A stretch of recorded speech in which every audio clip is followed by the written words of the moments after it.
So today I want to talk about how to get rid of bumps under the skin.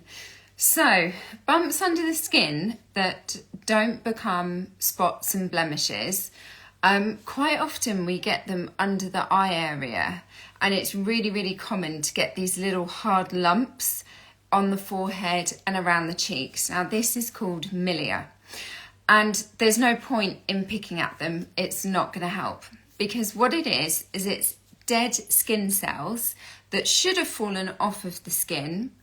Hey Lindley, thanks for joining. It's dead skin cells that should have fallen off of the skin that have actually got caught under the new skin cell layer. So it then hardens and becomes a tiny little hard lump, and quite often they look white. So a lot of people think they're whiteheads, but it's milia. Now, these can fall away on their own just as the skin cell cycle. You know, I've talked about the skin cell cycle before, where you have new skin cells and over the weeks they become dead skin cells and they fall off, and usually it takes 28 days, but it does take longer as we get older, unfortunately. So these little hard lumps get stuck under the skin, and where they're stuck, say if they're stuck here in the layers of the skin, as the skin cell moves to the front and falls off, they fall away as well. So thank you, Lindley. Lindley saying it's hard to concentrate with my hair. Thank you so much. Claire, our lovely neighbour, blow dried it today. She did a wonderful job. So anyway, I digress. So what we need to do is we need to exfoliate, because exfoliating will help to push those dead skin cells off of our face and allow that trapped dead skin cell to come through. So a few little tips: just make sure you are cleansing both morning and evening. Make sure that you're not using makeup that clogs the pores, because clogged pores, if you get sort of oily oil stuck in the pores, that is going to exacerbate and cause more milia.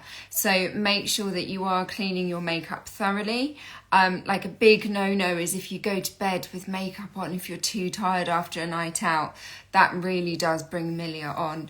Milia can be genetic, so some people can't get away from getting milia, but exfoliation will help. If you have a lot of milia that aren't going away, then things like microdermabrasion, which is a facial treatment that you must get done by someone qualified, don't do it yourself. It is a great treatment for helping that milia to sort of break away. What microdermabrasion is, it's like a little bit of suction with an exfoliating head, and it's a machine, and you go across the whole face. It's very good for the skin. You can do it once a week if you want to, but once a month is enough to help keep milia at bay. So you want to be using either a face scrub or a chemical exfoliant. Now, I always tend to go for a chemical exfoliant because with a face scrub, because it's got bits in it, you can do damage by exfoliating too much on the skin. So you could be putting too hard a pressure on the skin, and that will cause little tears in your microbiome, in your acid mantle, which is the protective layer of the skin. And then once that's got little tears in it, you then lose the ability to hold moisture and keep bacteria out. So I always tend to stay away from manual exfoliants, but chemical exfoliants, there is also another benefit to using these, and this would be like an AHA, which I discussed a lot yesterday. So if you have no idea what an AHA is, go back and look at yesterday's live. But you cannot go near the tear duct or the eye lining, but you can get closer with your serum into that eye area, which is where a lot of people get milia. Now, of course, a lot of people will get milia around that eye area because you don't physically scrub that eye area, because you don't want to cause wrinkles.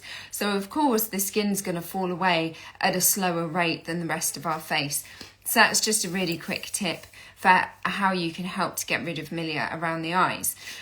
Make sure you are using a moisturiser and SPF, because sun damage also causes milia to come up more regularly, and dry skin also causes milia. So make sure you're using a good moisturiser and an SPF every day.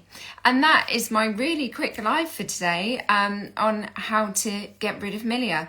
If also, on a quick note, if any of you bought the Sonic cleansing brush, which is on offer at the moment, it's a fantastic machine to use whilst you're cleansing your skin, and it's one that isn't too abrasive. I know a lot of cleansing brushes out there have really quite coarse bristles on them, and it can actually cause damage.